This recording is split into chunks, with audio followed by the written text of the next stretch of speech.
يا مساء الفل عليكم. النهارده بقى هنعمل وجبة الغداء في اليوم الثامن من الدايت.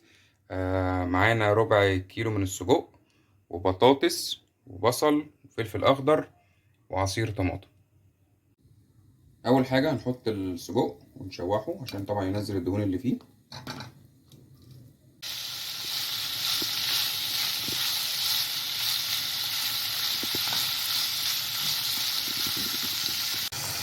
بعد ما السجق يبدأ يغير لونه نبدأ ننزل بالبصل.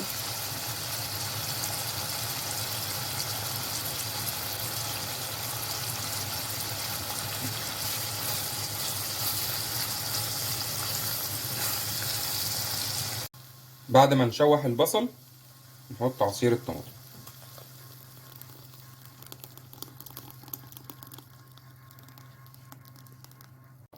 وبعد ما تغلي نبدأ نحط البطاطس.